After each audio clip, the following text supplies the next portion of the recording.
CCD के क़याम के बाद जराइम पेशा अफराद की नींदें हराम हो गई हैं, बल्कि जराइम पेशा अफराद है उनको हमेशा के लिए सुला भी दिया गया है।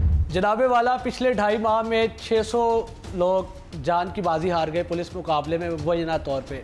शहबाज शरीफ साहब जब वज़ीर आला पंजाब थे तब भी 900 लोग मुबैना तौर पे पुलिस मुकाबलों में मारे गए।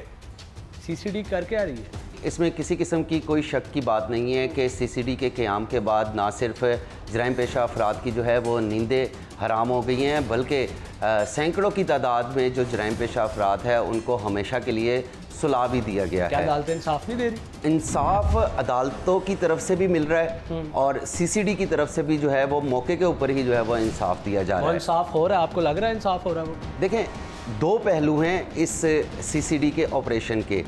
एक पहलू को अगर हम देखें कि ये कौन लोग जो हैं वो इन सीसीडी के साथ मुकाबलों में मारे जा रहे हैं, तो ये बात जो है वो 100% दुरुस्त है कि जितने भी ये लोग मारे जा रहे हैं ये क्रिमिनल्स हैं और इनके जो हैं अपने गैंग्स जो हैं वो चल रहे हैं। कोई इतने बड़े क्रिमिनल्स नहीं, मेरे ख्याल से तो सॉफ्ट टारगेट्स को टारगेट किया जा रहा है। देखें, इसमें बड़े छोटे दोनों जो हैं वो शामिल हैं और दोनों कोई बड़े नाम बताएं मुझे।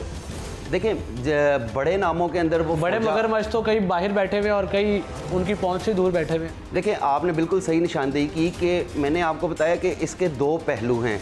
एक पहलू को अगर हम सामने रखें कि कौन से लोग जो हैं वो मारे जा रहे हैं, तो वो लोग जो मारे जा रहे हैं उनका किसी ना किसी तरह से जो है वो लिंक इन क्रिमिनल्स के साथ जो है वो है। लेकिन इसका जो दूसरा पहलू है ना कि इनको जिस तरह से मारा जा रहा है उस पर जो है वो बहुत ज़्यादा सवालात उठाए जा रहे हैं, क्योंकि अगर हम सीसीडी के तमाम मुकाबले देखें तो उसमें सिर्फ एक ही तहरीर जो है वो सामने आई है कि जिसमें वो मुलजिम को निशानदही के लिए लेकर जा रहे थे कि उनके साथियों ने फायरिंग कर दी और फायरिंग के नतीजे में मुलजिम जो है वो मारा गया और जो पुलिस एहलकार हैं वो तमाम के तमाम जो है वो महफूज रहे।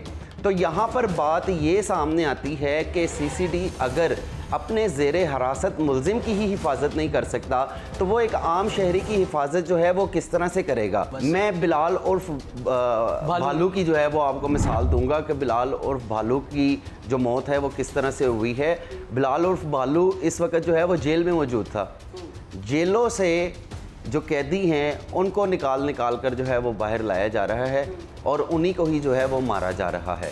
बिलाल उर्फ भालू का भी जो है वो इसी तरह से ही केस हमें देखने में नज़र आया, क्योंकि वो पहले से ही एक बंदा अगर वो जेल के अंदर अपनी सज़ा पूरी कर रहा है तो उसको बाहर निकाल कर मारने का जो है वो क्या सवाल पैदा होता है। मैं आपको अभी से ही खबर दे दूं कि आइंदा आने वाले दिनों में सीसीडी की ये कार्रवाइयाँ जो हैं वो मज़ीद तेज़ होंगी और उन्होंने जेलों के अंदर जो कैदी हैं उनकी लिस्टें बना ली हैं, उनको जो है वो बाहर निकाला जाएगा और बाहर निकालने के बाद जो है उनको कैफरे किरदार तक पहुँचाया जाएगा। जी हाँ नाज़रीन, जैसा कि आपने पूरा प्रोग्राम देखा, बिलाल उर्फ भालू जिनकी हलाकत हुई सियालकोट में मुबैना पुलिस मुकाबले में, सारे मामले पे हमने उनकी फैमिली का इंटरव्यू किया, उनके लॉयर का इंटरव्यू किया, उनके अहले इलाका का इंटरव्यू किया। जब सीसीडी से उनका मौक़िफ़ लेने की कोशिश की तो वो अपना मौक़िफ़ देने से कासिर है।